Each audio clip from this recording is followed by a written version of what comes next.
सभी के जीवन में बहुत आवश्यक है कि गुरु कृपा बनी रहे, लेकिन उससे पहले यह भी आवश्यक है कि गुरु को भी जाना जाए और गुरु के प्रति उसकी कृपाओं को भी हम समझें।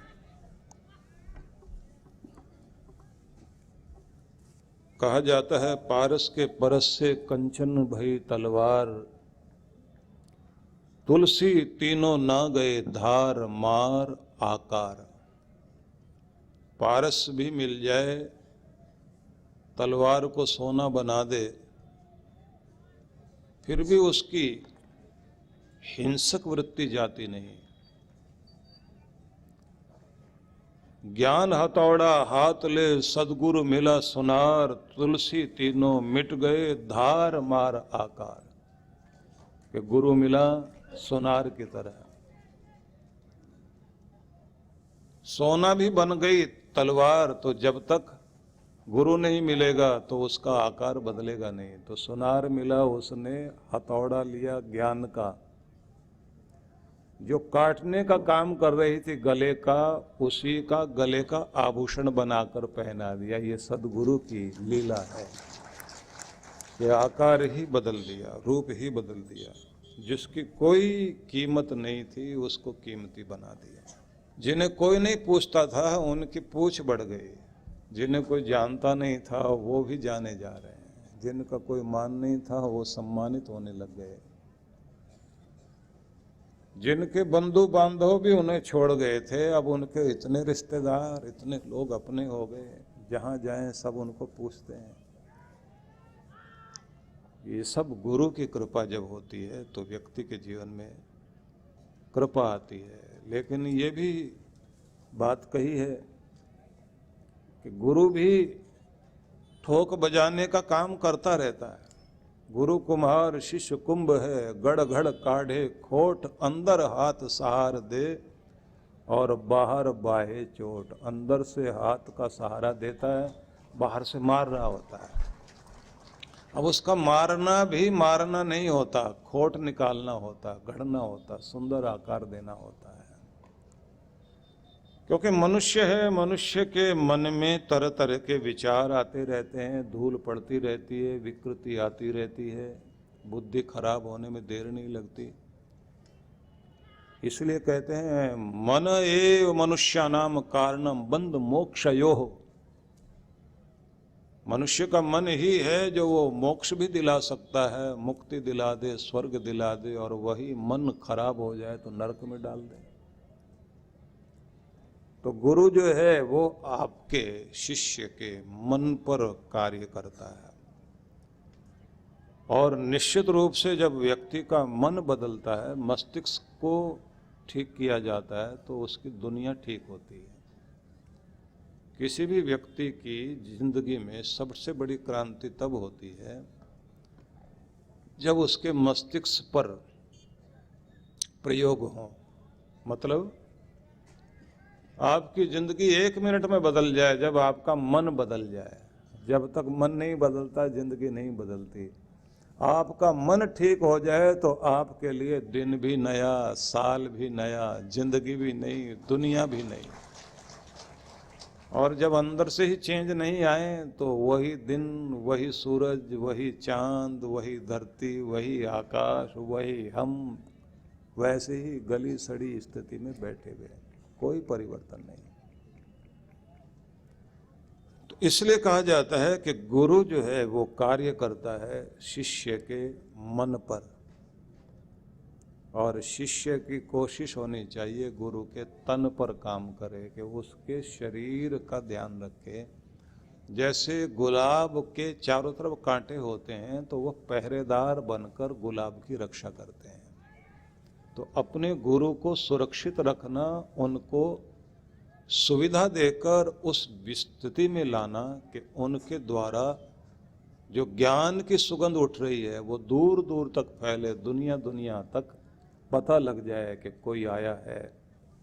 बुद्ध की शिक्षाओं को सारिपुत्र जब दुनिया के सामने सुनाने गया तो वो कहता था कि कुआं है प्यासो, अमृत भरा हुआ है और उसका नाम मेरा सदगुरु बुद्ध है कि तुम बुद्ध की शरण में जाओ, उससे तुम्हें अमृत मिलेगा, तृप्ति मिलेगी। तो उसने बताया कि मैं जो तुम्हें दे रहा हूँ वो तुम्हें अच्छा तो बहुत लगता है, लेकिन वो मेरे बर्तन में है, लेकिन पानी तो मेरे गुरु का है, वही तो तुम्हें मिल रहा है। लोग पूछते थे यहाँ किस लिए आए हो तुम? कहता था मैं गुरु की सुगंध तुम तक पहुंचाने आया हूं। इस धरती पर अभी मेरा सदगुरु विराजता है, उसकी रोशनी फैल रही है चारों तरफ, तुम उसका लाभ लो। लेकिन हम लोग जैसे वो 4 अंधे मिलकर हाथी को देखने गए थे ना, अलग अलग कोने से समझने के लिए। अब अंधा आदमी देख तो नहीं सकता, छू सकता है, तो उसको बेचारों को चारों को समझ में ही नहीं आया हाथी क्या है। वो तो एक पांव को पकड़कर कहता खंबे जैसा हाथी, कोई पूंछ पकड़ता है तो वो कहता है ये तो झाड़ू जैसा हाथी है। तो किसी ने जो है कान छूकर कहा ये तो पंखे जैसा हाथी है। तो किसी ने जो है सूंड छूकर बताया, हाथी समझ में आ गया, बोले पाइप जैसा होता है, जैसे रबड़ की पाइप होती ना ऐसा। फिर वो चारों मिलकर के बोले कि चलो मिलके बताते हैं, तुमने क्या समझा। सबने अपना अपना बताया। उसके बाद जो जोड़ के बताया, खंबा, पंखा, पाइप, एक झाड़ू, सब जोड़ के, और फिर चारों मिलके जोर से हंसे, बोले ये भी कोई हाथी है। बस ऐसी दशा हम लोगों की है, जिस कोने से हम लोग देखते हैं गुरु को समझ नहीं पाते। जब सही स्थिति में समझते हैं, क्योंकि कृष्ण भगवान बैठे रहे और अर्जुन पहचान ही नहीं पाया। भगवान कृष्ण को भी दिव्य दृष्टि देनी पड़ी अर्जुन को, तब उसको समझ में आया। और उसके बाद उसने ये भी कहा कि मुझसे कितनी गलतियां हुई, मैं तुम्हें समझ नहीं पाया, तुम क्या हो। और कहा कि मेरी भूलों को माफ करना, कि मेरे पास इतनी कीमती चीज है और मैं उस गरिमा को समझ नहीं पाया। मेरा भाग्य है कि मेरी जिंदगी में मेरा सदगुरु है।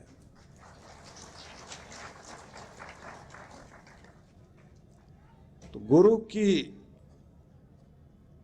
रहस्यात्मकता को पहचानना और उसके द्वारा दी गई कृपाओं को प्राप्त करना, ये शिष्य जब प्राप्त करता है तो भाग्यशाली बनता है। गुरु की कोशिश होती है कि शिष्य के मन को व्यवस्थित किया जाए, उसके विचारों को ठीक किया जाए, उसकी सोच को बदला जाए। व्यक्ति के जीवन में जो एक जीवन दर्शन आता है, एक फिलॉसफी आती है, तो उसके अनुसार फिर उसकी जिंदगी बदलती है, सोच बदल जाती है ना अंदर की। लेकिन कहा गया है कि गुरु भी जो दे रहा है वो भी क्या दे रहा है? शास्त्र विधि। शास्त्रों में जो कुछ कहा गया, मतलब जो पूर्वजों ने, इतने सारे ऋषि मुनियों ने बैठकर जो तप जप करने के बाद, समाधि में बैठने के बाद उन्होंने जो अनुभूति प्राप्त की, उनका जो अनुभव है, उस अनुभव को ही लेकर खुद गुरु उसका साक्षात्कार करता है और साक्षात्कार करने के बाद फिर शिष्य को देता है। इसलिए कहा गया है यह शास्त्र विधिम उत्सृज्य वर्तते काम कार्तः न स सिद्धिम आपनोति दुर्गतिम तात गच्छति। भगवान कृष्ण ने यह समझाया कि जो शास्त्र की विधि को छोड़कर मन मर्जी से कुछ भी करने लग जाए, उससे सिद्धि नहीं मिलती, वो अधोगति को, मतलब दुर्गति को प्राप्त हो जाएगा। इसलिए गुरु भी जो विधि देता है वो शास्त्र सम्मत विधि देता है। जो ये कहा गया ना, तद विज्ञानार्थम स गुरुमेवाभिगच्छेत्, जानने के लिए परमात्मा को गुरु की शरण में जाओ। लेकिन गुरु कौन सा? श्रोत्रियम ब्रह्मनिष्ठम, वेद आदि शास्त्रों का ज्ञाता हो, ब्रह्मनिष्ठम, थ्योरी तो आती हो लेकिन प्रैक्टिकल भी आता हो, जिसने अनुभव किया हो, जिसने उस कृपा को ध्यान में बैठकर पाया हो। तो ऐसे गुरु की शरण में जाने के बाद फिर क्या करना है? तो गीता में इसको समझाया गया, तद विधि प्रणिपातेन परिप्रश्नेन सेवया, तद विधि प्रणिपातेन, गुरु की शरण में जाओ लेकिन विधि पूर्वक प्रणिपात करना सीखिए। वहां जाकर दंडवत प्रणाम करो, सदगुरु को अपनी विनम्रता दिखाओ, पात्रता दिखाओ, विनीत भाव से उनके पास रहकर सेवा करिए, गुरु की सेवा, गुरु के कार्यों की सेवा। और फिर परिप्रश्नेन, ठीक से जिज्ञासा करनी आनी चाहिए, जानने का तरीका भी आना चाहिए। जब अकबर ने तानसेन से कहा कि तुम बहुत अच्छा गाते हो, बोले मेरे गुरु जैसा मैं नहीं गाता, मेरे गुरु तो गुरु हैं। बोले कभी उनका गीत सुनवाओ। महाराज वो किसी के दरबार में गाते नहीं हैं। नहीं, हम कुछ धन खर्च करेंगे। बोले धन वन से उनको कोई लेना देना नहीं है। उन्हें कोई मकान, दुकान, जमीन जायदाद दे देंगे। बोले वो कुछ भी संग्रह नहीं करते। ऐसा कैसे हो सकता है? बोले उनका तो यही कहना है कि आदमी कितना खा लेता है, जितना उसके पेट में आए, पहनता कितना है, जितना तन में आए, सोता कितनी जगह में है, बस उतनी जगह में जितनी चारपाई भर की जगह होती है उतनी तो आसानी से मिल जाती है। तो गुरु तो बहुत संतुष्ट शांत रहते हैं। तो उनके पास अगर कुछ दे भी दोगे तो वो तो उसमें ऐसे ही बैठे रहेंगे जैसे कमल जो है वो तालाब में खिला रहता है। कमल तालाब में कब्जा नहीं जमाता, बल्कि वो तालाब की शोभा बनकर खिला रहता है। तो इसलिए उनको कोई फर्क नहीं पड़ता, जहाँ बैठेंगे वहाँ की शोभा वो है। बोले इतनी बात तो हमको नहीं समझ में आ रही, लेकिन तुम किसी भी तरह से उनसे उनका संगीत सुनवाओ।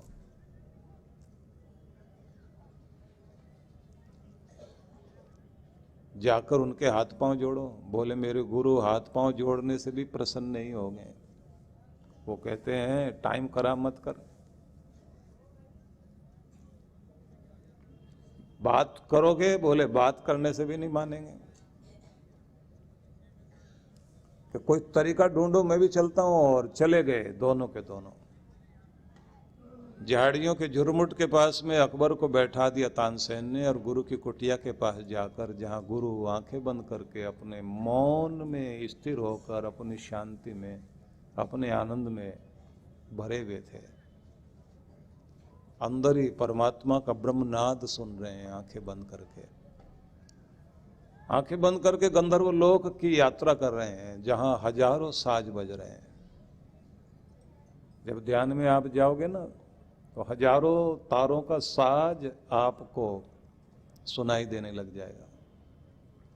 बिना बादल के फुहार पड़नी शुरू हो जाए, बिना सूरज के जैसे रोशनी आ रही है, और वो भी जलाने वाली नहीं, जैसे चंद्रमा की शीतलता देने वाली, लेकिन स्पष्ट जिसमें दिखाई दे, जिसमें आर पार सबको दिखाई देने लग जाए, ऐसी रोशनी। तो अपने आनंद में बैठे हुए हो। तानसेन को समझ में आया कि गुरु को एक चीज ठीक नहीं लगती, उनके सामने कोई लय तोड़े, रिदम से बाहर जाए, बस उससे वो नाराज होते हैं। आप गा रहे हो और कोई तबले वाला गलत हाथ मार दे तो ऐसा लगता है सिर पे डंडा मार दिया उसने, और ताल से बाहर हो जाता है ना। सारे लोग बैठे बैठे अच्छी बातें कर रहे हो, और एक कोई बीच में आके ऐसी उल्टी सीधी आवाज बोल के निकल जाए तो सबको बड़ा गुस्सा आता है। बोले चुप कराओ इसको। तानसेन को भी लगा लय बिगाड़ो एक बार बैठ के। गुरु अपने आप आएंगे भागते हुए, एक थप्पड़ लगाएंगे, उसके बाद गा के दिखाएंगे। तानपुरा हाथ में लिया और तानसेन ने राग छेड़ा। जो राग गा रहे थे उसमें गलत सुर लेने शुरू कर दिए। अब प्रकृति के लय से बाहर होना, संगीत की लय से बाहर होना, वहीं पर समस्याएं आती हैं। जैसे मतलब आप नियम पूर्वक जिंदगी जी रहे हो तो आपका स्वास्थ्य ठीक काम करता है। मर्यादा पूर्वक घर में बोल रहे हो तो सब लोग आपसे खुश रहते हैं। आपका भोजन बन रहा है, उसमें मर्यादा के अनुसार नमक मिर्च मसाले डाले जाएं तो आपको स्वाद आता है। कुछ भी ज्यादा कम हो जाए तो उसकी लय बिगड़ जाती है, तो उसके बाद सबको गुस्सा आने लग जाता है, खाना फेंक देंगे लोग। लय नहीं बिगड़नी चाहिए। प्रकृति के लय से लय मिलाना, सृष्टि के नियमों के अनुकूल चलना, इसमें जिंदगी का सुख होता है। इसलिए सबसे पहले तो लय में रहना, रिदम में रहना, प्रकृति के नियमों में रहना, इसको कहा गया कि ये भी एक धर्म है। इस धर्म में रहने वाला व्यक्ति आस्तिक कहलाता है। इन्होंने तानपुरा लिया, लेकर के जैसे उल्टा सीधा सुर लेना शुरू किया, और इधर ये जो अपने आनंद में बैठे हुए थे, इनकी का स्वाद बिगड़ना शुरू हुआ। आंखें खोली और कहा, कौन बेसुरा गा रहा है, कौन गड़बड़ कर रहा है। देखा है तो तानसेन उन्हीं का छेला। गए एकदम जाकर बोले, इधर दे साज, ये ऐसे गाया जाता है? गुरुदेव आप ही बता दीजिए, भूल गया हूं। और गुरु ने साज लेकर जैसे भगवान से ताल मिलाई और मिलाकर जो उन्होंने शुरू किया, तो किसी इंसान को नहीं रिझा रहे थे, अपने परमात्मा के लिए गाना शुरू किया। ऐसी तान छेड़ी, तानसेन की भी समाधि लग गई और अकबर को भी होश नहीं रही कि वो कहाँ बैठे। और उसके बाद गुरु को प्रणाम करके तानसेन निकल आया। गुरु ने कह दिया, आज के बाद यहाँ ऐसे नहीं आना, ठीक होके ही आना, मुझे गलत आदमी नहीं चाहिए। इतनी मेहनत करी तुम्हारे ऊपर और फिर बिगड़ गया। 3 बार माथा टेका और तानसेन वहां से बाहर। अकबर से बोले, अब चुपचाप पतली गली से निकलो। लेकर आए और अकबर कहते, रुको रुको रुको रुको, ये गाना आप हमें दरबार में करवाओ ना एक बार। वो टाइम कोई रिकॉर्ड करने का तो टाइम था नहीं। आजकल तो आप कहीं भी बैठे हुए किसी का भी कुछ भी फटाफट रिकॉर्ड करके कहीं भी चाय पीते हुए बजाओगे आप।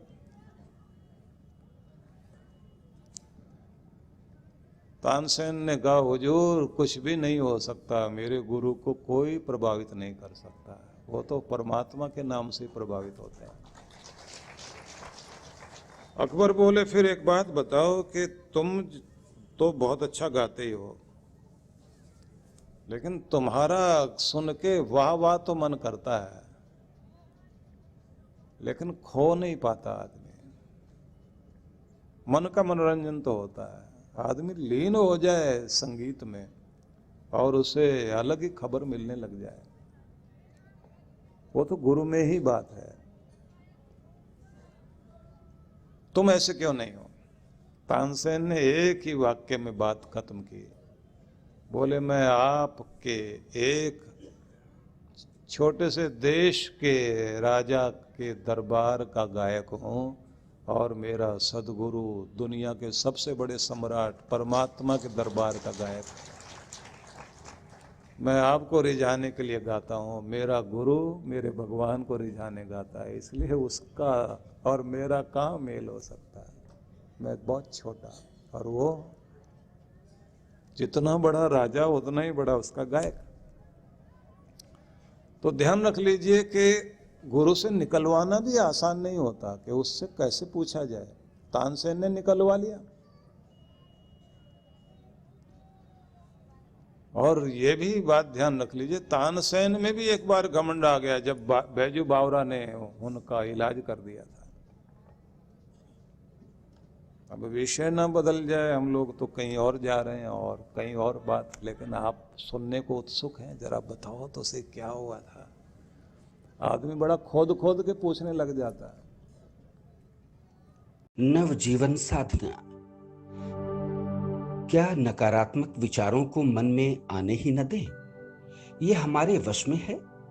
क्या तनाव की जड़ें मन में उपजेंगी ही नहीं?